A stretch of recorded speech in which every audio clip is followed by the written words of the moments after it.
Alright, so this is Introduction to Anatomy and Physiology. This is actually pretty much even most of your lecture portion 2 of Chapter 1. So kind of, this part does overlap. But you got to know for both lab and lecture. Alright, so let's start off with the basics. What is anatomy? What is physiology? Okay. Anatomy is the structures of the body parts themselves and the relationship with each one next to each other. How does it interplay with that? So it's more on what they are, okay? And we can break it up into gross anatomy, microscopic anatomy, or developmental. Now, gross anatomy is not like, ew, gross. It's more of what you can see with the naked eye. We call it macroscopic. Microscopic, obviously you use a microscope, and developmental, we'll do a little bit about it. It's not heavy in here per se, but when we talk about, let's say, an embryo, we all started with a tail, and then the tail disappears, and then we don't have a tail, so to say.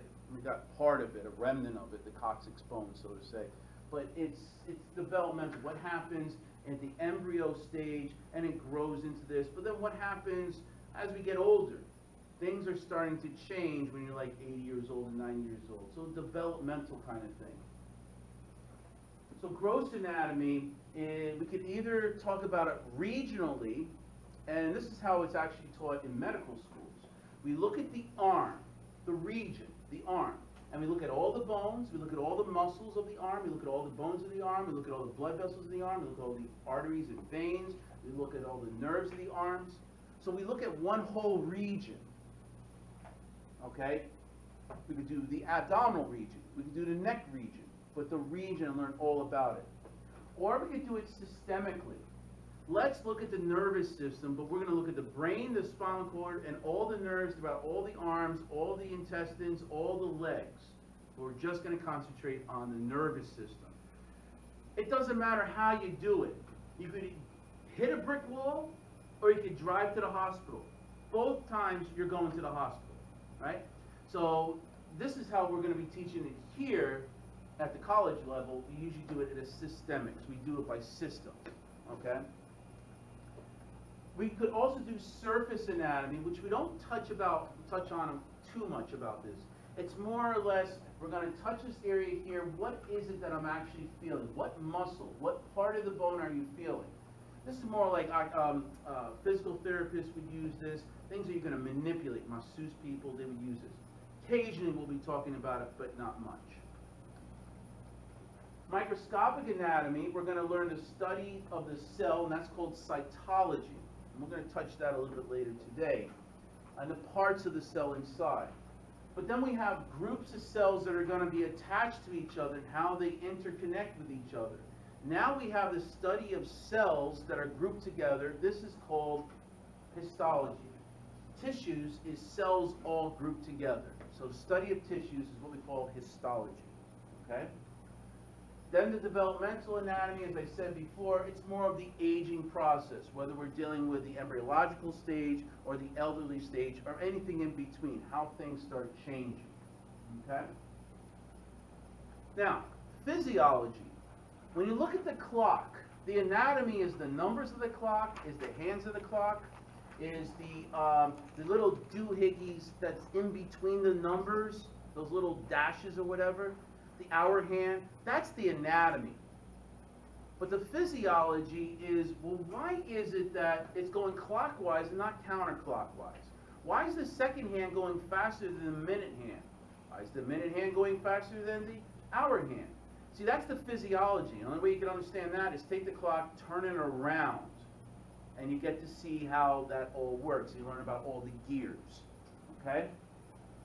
So when we deal with physiology in the body, we're going to be dealing with a lot of different issues. Things about how the kidney works, and how, let's say, the workings of the nervous system and how it intercorrelates with the kidney system or the cardiovascular system. Okay? In order to understand physiology, you're going to have to know a little bit about physics.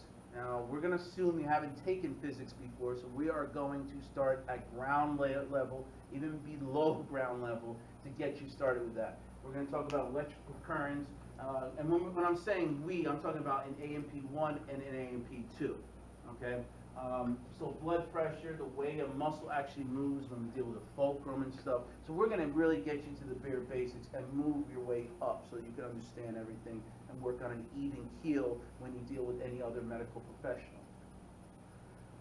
This is a common theme that you're going to be hearing a lot in A&P 1 and 2. Function always reflects structure.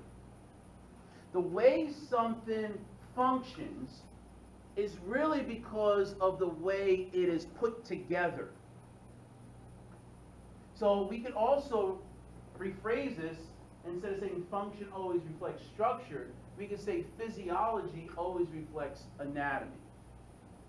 And you're going to hear this over and over and over. We have an extra layer that's located in our skin in the palms of our hands. There's also an extra layer of skin that's under the soles of our feet. Why? Because every time we touch something hot, we're touching something hot here. These are the areas that get traumatized more than anywhere else. So you want an extra layer of skin there to deal with that new trauma that everything, you're stepping on glass, you want that extra layer there. It makes sense. Physiology reflects anatomy. Okay? All right, now levels of structural organization. We call this the hierarchy of our cells. We have to start off a very basic. And in chapter 2 in your lecture book, you're going to learn about chemistry. Okay, I'm not a big fan of chemistry, but I do chemistry in a sense of how it relates with anatomy and physiology. Okay, so we start off as chemicals, atoms turning into molecules. Okay. When molecules will come together and they're going to form cells. The cells come together and now you've got tissues. Tissues coming together, you've got yourself an organ. Many different organs that have a similar function, we now have a certain organ system. When we put together different organ systems, you're going to have yourself an organism. So we could also visualize this in a picture form. You've got atoms leading to molecules. The molecules are going to make cells. Cells put together are going to give you tissues, many different tissues. Like you have epithelial tissue, connective tissue, muscular tissue. This is going to form our organs. And we have different organs that kind of function in the same way, the same objective. Then we're going to have our system, our urinary system, in this case. When you put the urinary system with the digestive system, with the nervous system, with the cardiovascular system, then you're going to get little pebbles over here. Okay? So it's this hierarchy that we'll see. And the way A&P is set up, you're going to learn about chemistry first, then you're going to learn about the cells, then you're going to learn about histology, and then you're going to start learning about systems and the organs that they're being made up. So it's being brought into that. Okay? The first half of A&P 1 is just consisting of the basic stuff here up until histology. Then we'll get into systems. Okay? So here's the organs of the bodies. I would try and commit these to memory, where they're located, at least the ones that are on here. Now I'm going to help you a little bit because I want you to see what systems they belong to. So I got to introduce you to the systems. But these are words that I'm sure you heard about coming into here. Right? These are words that we've heard in high school. A kidney, a stomach, a spleen. But you should have an idea where they're located in the in the body itself. But I want to show you what parts or what systems they belong to. So these are the systems that you're going to be learning in the next 2 semesters, I guess. All right, we have the integumentary system, also known as dermatology, the skin. Then we have skeletal system, muscular system, and nervous system. Believe it or not, that's what's going to be covered in A&P 1. That's it. Nervous system is huge. In your book, it's about 5 or 6 chapters dealing with the eyes and ears. The digestive system covered in AP 1? That's what I said with you, yeah. Okay? But they So- learned it last semester. What's that? But they learned it last semester. Yeah, okay. So this is A&P1. All right, first step of A&P1 is basic stuff, histology, getting to know terms that we're going to do today, chemistry, basic kind of stuff. You might not think it's basic, but it is when you get into these other advanced kind of things. And the second half is these four things. With the majority, what we're going to spend time on is the nervous system. Ears and eyes, action potential, spinal cord, the brain, all the different parts. It's a lot more complex than what you think. No pun intended. Okay. Then at A&P2, it becomes a bullet train. Not a train wreck, a bullet train, right? It goes endocrine, hematology, cardiac, vascular, lymphatic, immune system, digestive, respiratory, urinary system, reproductive. It just keeps on going. So you're going to need to know this material to deal with the stuff in here. We're going to learn about an action potential that happens in the nervous system. We're going to see that that's also going to happen in the heart. It's going to come back. You got to know this stuff. Okay? So, what I have over here in the next few slides, I have one slide for each system here. You should have an idea about a basic knowledge of what the system is supposed to do, the functions. And I also want you to know at least the more important common kind of organs or structures that are found in those systems. You should know those. Okay? Yeah. Yeah, it's just that not too in detail, just like whatever each one does a little bit. Right now. Yeah. Not for your lecture exams. Yeah. Let her explain to you, your lecture teacher, explain what she needs to know for that. And we're using the same book, right, for A&P 1 and 2? Mm-hmm. And this school. If you're staying with this school. Yep. Okay. All right, so let's talk about the integumentary system. All right? These are the structures you should know. Skin, hair, sweat glands, oil glands. All right? At this point, you should know these. Now, there's a lot of other things, the erectile pili muscles. There's other glands for you to know. I don't want, for this level right now, this is what you should know idea. If I said to you sweat glands, what system does that belong to? You should say integumentary system. Okay? Just the basic ones to get you started with this. The functions of this, it's going to form the external body covering, right? It's going to protect damage from outside world going into the inside world, right? It's our first line of defense. It's also going to be involved with vitamin D synthesis, okay? Which is needed to help you absorb calcium in our diet. It's going to prevent heat loss and pathogen entry. So bacteria doesn't go right into your bloodstream. It has to pass through our first line of defense, the skin. All right? It's also going to be the site of pain and pressure receptors. You touch something hot, that's going to send a message to the brain to get your hand away from there so it doesn't cause any trauma to deeper tissues. Okay? So that's our integumentary system. That's one whole chapter and one slide. Right. This is actually probably the easiest system to deal with in all in A&P 1 and 2. It's mostly anatomy. There's a few things that are physiology, like wound healing, but it's mostly anatomy and layers and stuff. Skeletal system. Just want you to know 206 bones. Okay? At least in the adult, there's 206 bones. Okay? Certain things it's going to do. It's going to protect and support body organs. All right? We have a rib cage to protect our heart and lungs. We have a skull to protect our brain, that kind of thing. It's going to provide a framework so that muscles can attach to something so I can move things in the environment. I can move myself and walk over there if I wanted to. All right? It's also the place of hematopoiesis. That's a fancy word for hemato meaning blood, poiesis means synthesis of. So it's going to make your red blood cells, your white blood cells, in the area called the bone marrow, which we'll learn about later. Okay? It's also a mineral storage. All right, and contains 99% of a body's certain mineral. Which mineral you think belongs in bones? Calcium. You learned that from kindergarten, right?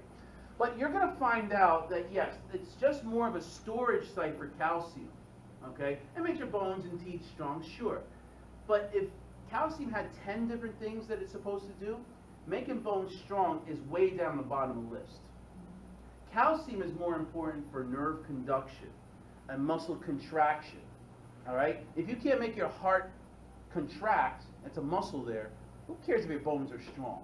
Right? If you can't tell this neuron or this nerve cell to tell this nerve cell to release a certain chemical, and you need calcium to do that, who cares about bones being strong?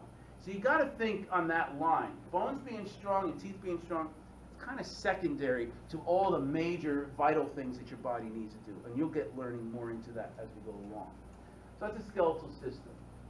The muscular system, it's about 600 plus muscles that you'll need to know. No, you won't need to know 600. 300, because there's another 300 on the other side. So you don't have to worry about 300.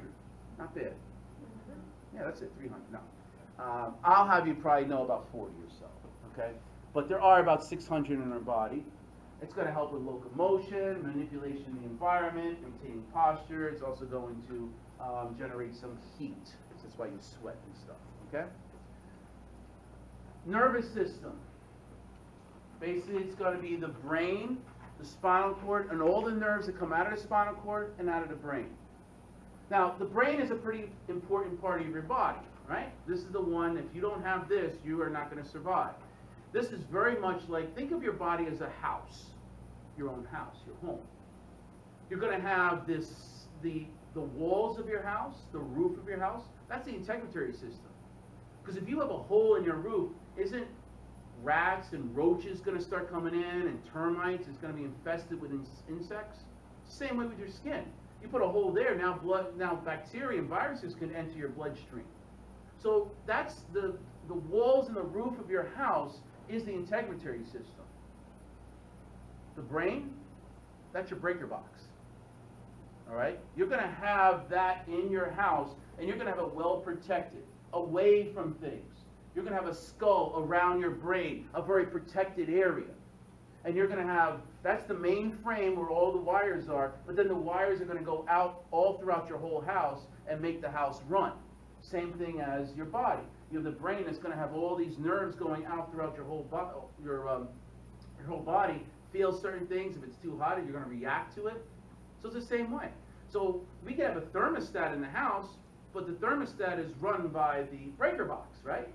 So that's what I'm saying. You got to look at your body as a house and utilize that. You could say where the urinary system is all the water works. You have the air ducts. There's going to respiratory. You got things like that you could actually utilize in that. Okay? So this makes you do fast-acting control of our system. I touch something hot, I'm going to react very fast. Okay? Monitors the internal and external environment and then responds to it. If I touch something hot, am I going to stay there or am I going to move away? If a kitty cat comes to me and is caressing right next to me, you know, I might feel it as a pleasant kind of tactile sensation. So I want to keep it there. So is it pleasure or is it pain? All right? The endocrine system. Not many people coming into A&P know about the endocrine system. Probably the first thing everyone thinks about is sex. And yes, the endocrine system, part of that is sex. But part of it's not. You have also, you probably heard of things like the thyroid gland. You probably heard about the pancreas with diabetes. That's all a part of the endocrine system. Okay? But yes, it's dealing with hormones. The hormones are just not what gets released at a faster rate when you're 12, 13, 14 years old. But you have a lot of hormones, as in insulin, as in thyroid hormones. They come out throughout your entire life and different rates, but the thing is they come out during life. And what the endocrine system is going to do is that it's trying to tell another organ what to do by sending a chemical there. Ringing the doorbell, a text message, a snail mail, a knock on the door, a phone call. It's a message, and that's what it's going to do. These are the glands that you should know that are going to release hormones. You've heard of some of them. Pituitary gland, thyroid gland. There's also thymus, pineal gland, and a bunch of other ones on here. Some of them might be a little bit of surprise. They are not a typo on there. Things like the heart. Yes, your heart is an endocrine gland. It does release a certain hormone when your blood pressure is very high. It's something called A&P, atrial natriuretic peptide, or atrial natriuretic hormone. It's the same thing. So they are going to be releasing things. The kidneys release things. The stomach, the intestines. Okay? So it's going to do for long-term control of the system. This is very much like the thermostat of your body. If your if the temperature of your house was supposed to be 70 degrees, and now it goes up to 80, something needs to bring down the temperature back to 70. If it goes down to 60, something needs to bring it back up to 70. Hormones are going to do that. If your glucose is supposed to be 100 and now it's 150, something needs to bring it back down to 100. If it goes down to 50, something needs to bring it back up to 100. The hormone system, the endocrine system is going to control that. It's the thermostat of your body. Okay? Then we have hematology. And the three blood components you need to know is red blood cells, white blood cells, and things called platelets. When we get into histology, you'll learn a little bit of what each one does. Okay? But it's going to, the hematologic system, which is blood, is going to transport nutrients and gases from one place of the body to another place. It's going to fight infections. It's going to clot blood to prevent any kind of hemorrhage. Okay? Cardiac and vascular systems. It's basically the heart and our blood vessels. We have three different types of blood vessels. Arteries. Arteries will always, always, always carry blood away. Artery away, AA, from the heart. Okay? Veins will always carry blood to and veins, TV, like television, right? So carries blood to the heart. And what connects the arteries and veins in the distal areas is going to be thin areas called, or thin blood vessels called capillaries. And that's where gas exchange happens. That's where oxygen comes off and carbon dioxide goes on, which we'll talk about later. Okay? So the heart pumps the blood through the blood vessels and maintains blood pressure so that we can get the nutrients or whatever we need to do to get to the other side. Lymphatic and immune systems. I'm going to make this very short but sweet for you because this is usually the one subject that students usually have issues with, and thank God it's an A&P too. It's just all over the place. It's a nice little, to me, it's like a football game going on. You got certain players that are doing this, you got other players that are doing this, they have their own objective for each one. There's defense, there's offense. It's trying to, the way I explain how the immune system works, or how to take it on, is if you know how to play football, teach it to someone who has no idea how football is played. There's a lot of players there, and you got to visualize it because you can't see this stuff, so you have to use a lot of your imagination. So that's something we're going to learn how to do in A&P too. But what happens here is two things. The lymphatic system is that, and I'm just going to make it short but sweet for you, the fluid from the blood, all right, with the high blood pressure, not even high, just blood pressure in itself, is going to push blood forward. And as it gets into the smaller vessels, it's going to squeeze out some of the water out of the blood vessels into what we call the interstitial area. Now this fluid has to go back into the blood vessels. So it's just like, it's like momentum. It squeezes out because there's so much pressure there. It squeezes out, but it'll go right back. The only problem is, if 30 liters goes out, only 27 liters comes back. It's the way the physics works, and you'll get to know it later. That leaves us with 3 liters that are just sitting out there. And if it's sitting out there and it stays out there, that's a condition we call edema. So we got to make sure that that extra 3 liters goes back into the bloodstream. It has no other way it can go back except we have these other lymphatic systems, these other tubes that could actually get them back there. All right, so that's what's happening. Now, before it goes back, the way I explain it is that if the fluid goes, it's like you leave in the country and then you come back. If you're coming back, you got to go through customs, right? To make sure you're not bringing any drugs or anything like that, any guns and stuff. So you have to go through customs. Well, the thing is, as the fluid comes back into the bloodstream, it goes through customs called lymph nodes. And in the lymph nodes, you have the police over there, and there are certain kind of white blood cells and certain other things. You can see the way I teach. It's different than a lot of other people. I use these analogies. So what happens is it's going to go through the lymph nodes, and it's going to collect any cancer cells, any bacteria and viruses, and destroy them before it goes back into the bloodstream.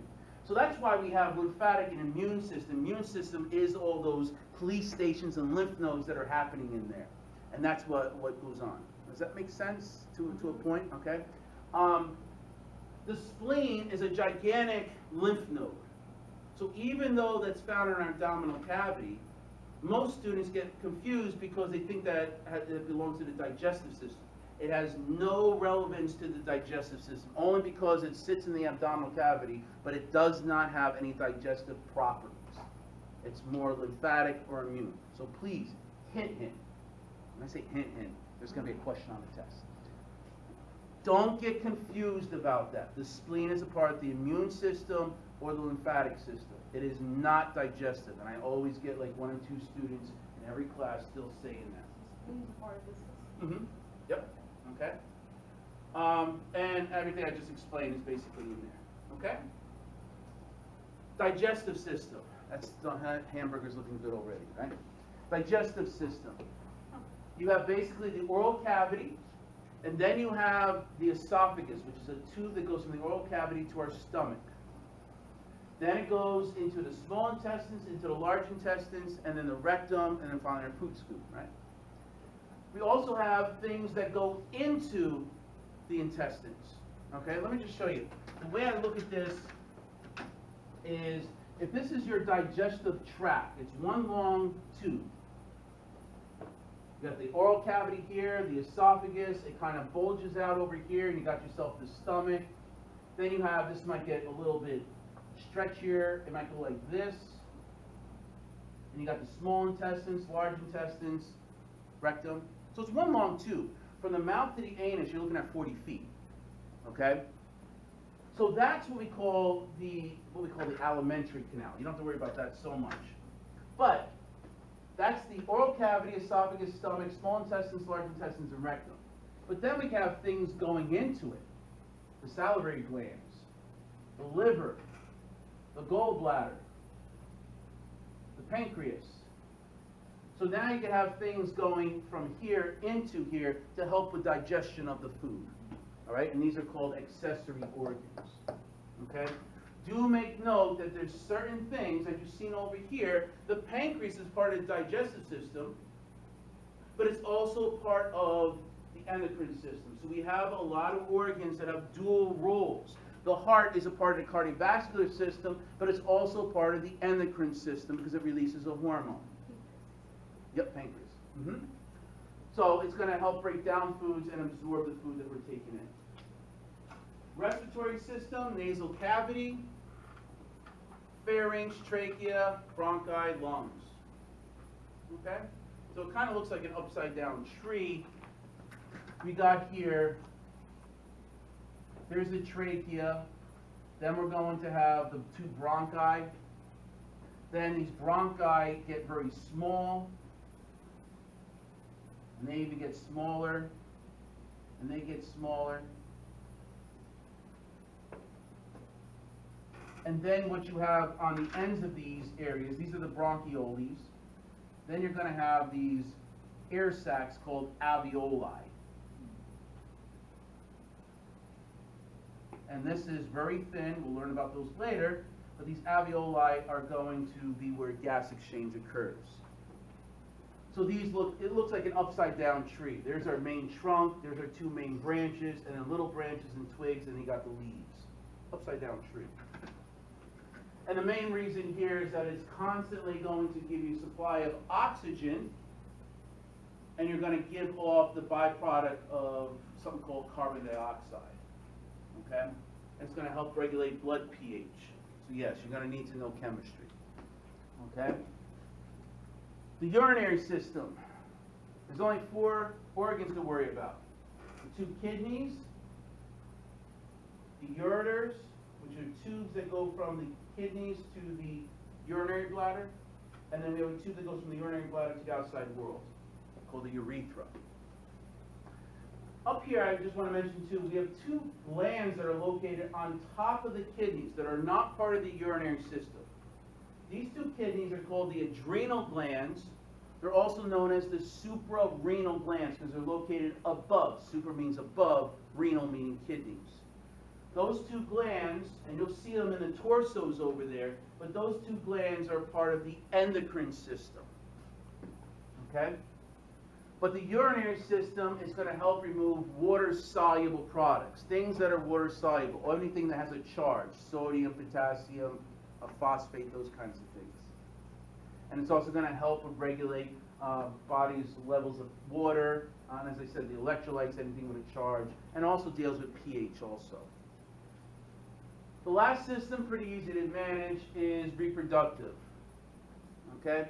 And we have two parts, obviously, the female and we have the male. And the only purpose of it is to produce the offspring. Okay? Now, let's put it all together.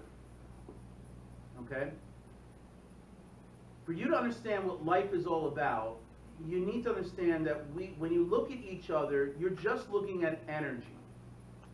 That energy is called ATP, and you'll learn about that later. Okay? Adenosine triphosphate. That's what you are. It's ATP. And when you look at each other, you're just looking at the energy in the form of a solid. But it could take on the form of gas, it could take the form of liquid. So that's what ATP is. And if you don't have ATP, you're dead. So you got to make a constant supply of ATP. If you could have every cell in your body make ATP, that amount of ATP will only make your body last for about 1 minute. So you got to make ATP all the time when you're sleeping, resting, even when you're thinking right now. Okay? So that ATP always has to be made. How is it made? There's two main ingredients that you need a constant supply of to make ATP. What do you think those three sources are? What two things do you always need? Glucose and oxygen. Bingo. Glucose and oxygen. The glucose and oxygen, glucose comes from our food that we eat. If you starve, you're dead. Oxygen comes from the air that we breathe. You suffocate, you're dead. That's the reason why you die. You can't make any more ATP. So now you got to take this glucose and this oxygen and put it into a cell. Now there's other things that you need. It's like you need to make potato chips. Every time you come to my class, it has something to do with food. You'll see. No, but potato chips. The two main ingredients, you need potatoes and you need oil. You can put salt on it. You need paper bags to put them in, or plastic bags to put them in. You need people to work, man the factories. You need metal to have them. Yeah, we need all that. But the two resources, I mean, those are things that are just going to sit there if you don't have the potatoes or don't have the oil. So you need these two main ingredients, glucose and you need oxygen. Okay? Now, let's put it together. Put your pencils down, it's all up here. But I want you to see how the whole system works together. This is the digestive system. Food comes in here, and we got to get the glucose into our cells that are over here. There's a certain part of the cell that's going to make ATP. It's called mitochondria. Okay? We got to get our nutrients, our glucose, into the bloodstream, and it's going to sit there. But we have to get it over here. That's what the heart's going to do. The heart is going to pump the blood so that the glucose can go from here and enter into the cells. With the digestive system interacting with the circulatory system, or cardiovascular for that matter. Any food that is not digestible, any solid foods will go out the poop scoop. Waste. Okay? Meanwhile, here's the respiratory system. Oxygen has to come in this way, because that's our other source we need to do to make ATP. It comes into the bloodstream, it'll sit there. Again, the heart needs to pump that oxygen throughout the body to get the oxygen into the cells. Perfect. Now the cells have, or the mitochondria of the cells, have oxygen and have glucose. Perfect. Now the mitochondria know what to do with it. But as much as you put gasoline into your car, you're going to have an exhaust.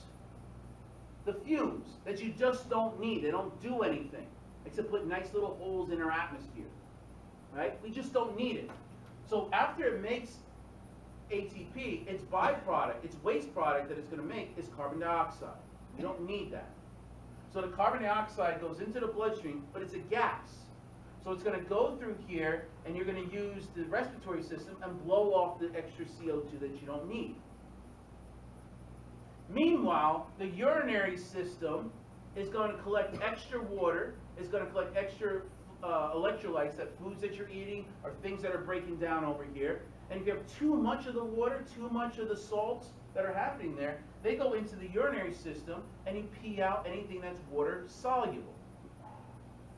So look what's going on here. You have waste products, solid product waste products go out here, water waste products go out here, gaseous waste products go out there. The whole system's there. That's all the systems. Well, hold on, Dr. Gamaro, you didn't say the immune system, that's not up there. Well, those are the police. You need to have security in the factories, so you have the immune system watching over this whole thing and getting those bacteria out. But what about the nervous system? Well, they're the supervisor. You don't see the supervisor in the factories. They're up there looking down and making sure and saying, yes, this is the way I want you to do it. All right? So they have all the systems in there, except for, and I know I'm going to get some flack on this one, the reproductive system. You don't need the reproductive system to survive. Oh no, Dr. Gamaro, I need my reproductive system. I need it. No, you don't need it to survive. Oh, that's where I'm going to get in trouble with that. All right? But you don't need it. Maybe, I don't want to get too philosophical, but maybe that's the meaning of life. The meaning of life is to procreate, to get your, because we all are brothers and sisters, right? We all, I don't want to get too religious, but we all have the same genes that came from the pharaohs. You see what I'm saying? So maybe it's just that we're supposed to pass down our genes from one generation to another to another. In order for that to happen, we have to survive. So all of this is happening to protect our genes so we can pass it down to the next one. I don't know. That's philosophy that I have with life. All right? Maybe that's the purpose of it. Okay? But does that make sense? Of how you're putting all these systems together to keep us going. Okay? Yeah. Okay? Yeah, and that's what I want you to do is think about it for the rest of A&P 1 and A&P 2 and the rest of your careers, how this system is going to affect another system. When you get into pathophysiology later on, kidneys, you wouldn't think they're connected, but they are. And that's why you have to see this all together. Okay? Questions on that?